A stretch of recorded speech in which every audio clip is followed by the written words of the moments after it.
Hello दोस्तों, स्वागत है आप सभी का एक बार फिर मेरे चैनल में। आज मैं बात करने जा रहा हूँ इंटरमीडिएट का एडमिशन फॉर्म किस तरह से फिलअप किया जाएगा। बहुत सारे लोग को माइंड में होते हैं कि फॉर्म भरना बहुत भारी है, डिफ़िकल्ट है। नहीं, ऐसा कुछ नहीं है। आप स्टेप बाय स्टेप इस चीज़ को सीखिए और आप खुद से अप्लाई कर सकते हैं। इससे टाइम मैनेजमेंट भी हो जाएंगी और इधर उधर जाने का झंझट भी नहीं होगा। इसके लिए क्या है कि सबसे पहले गूगल खोलेंगे, है ना। और आपको बता दें कि 19 तारीख से जो है आपकी फॉर्म फिलअप स्टार्ट हो जाएगी। इंटरमीडिएट एडमिशन फॉर्म 28 तक ये चलेगी। हो सकता है कि डेट में भी बढ़े। तो सबसे पहले हम लोग गूगल ओपन करेंगे। ओपन करने के बाद OFSS-Bihar.in पे क्लिक करेंगे।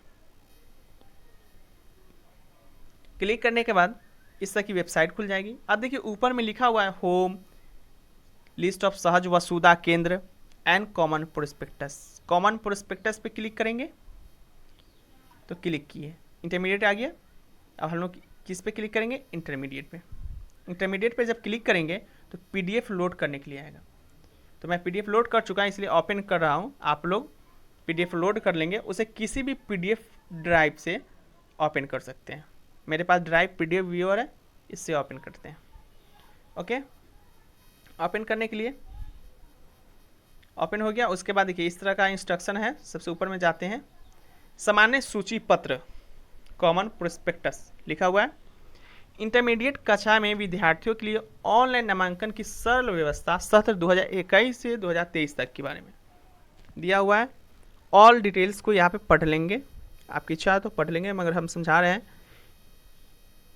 वो सब समझ लीजिएगा तो सब कुछ एक्सप्लेन आपको हो जाएंगे। ऐसे लिखा हुआ है कि जैसे किसी को जानना है ऑफिस है क्या, बीएससीबी है क्या, है ना, इस सब के बारे में लिखा हुआ है। अब हम चलते हैं आगे की ओर।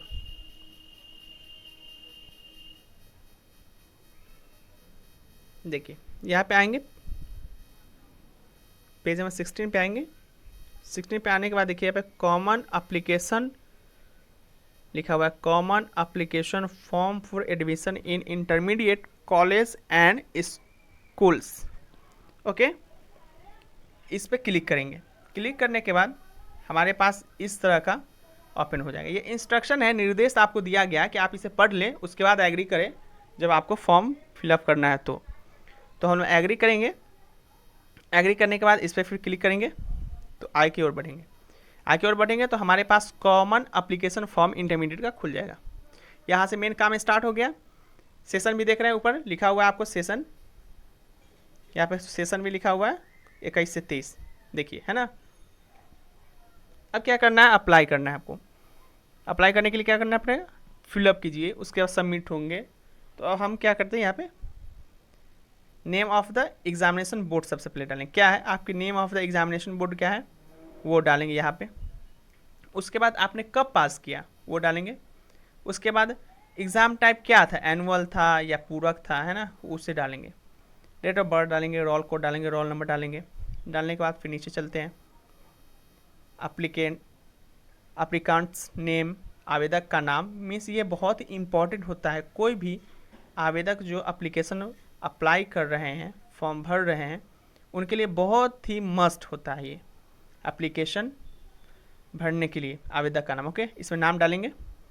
उसके बाद इसमें फादर का नाम डालेंगे नीचे, फिर मदर का नाम। ओके, यहाँ पे फ़ोटो। देखिए फ़ोटो का भी ये है कि आपको photo JPG, JPEG, PNG file से ओनली होनी चाहिए। ओके, बहुत ही ज़्यादा MB का फ़ोटो भी नहीं होनी चाहिए।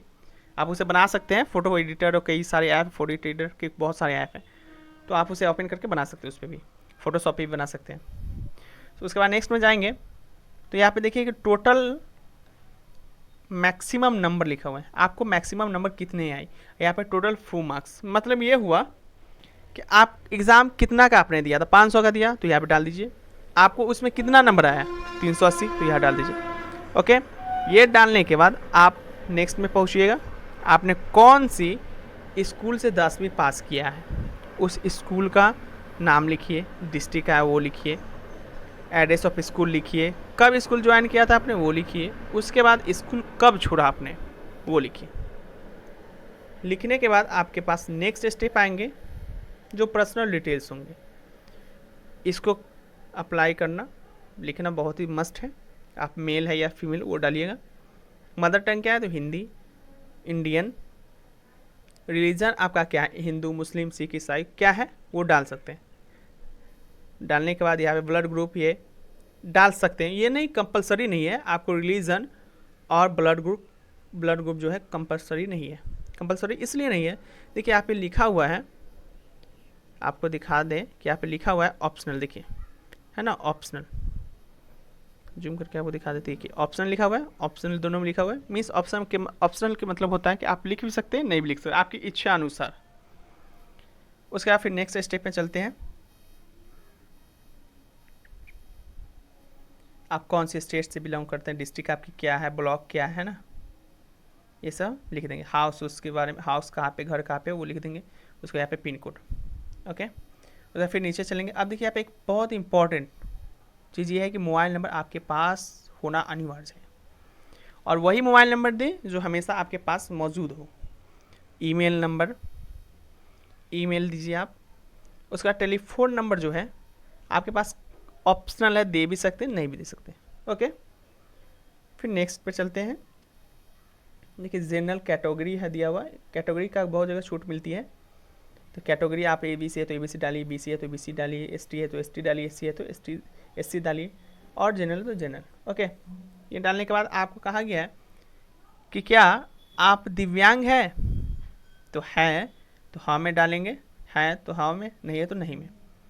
आप क्या इकोनॉमिकली वीकर सेक्शन में आते हैं, बहुत ही आर्थिक स्थिति आपकी कमज़ोर है, तो नहीं, तो नहीं में क्लिक करेंगे, है तो है में क्लिक करेंगे, ओके।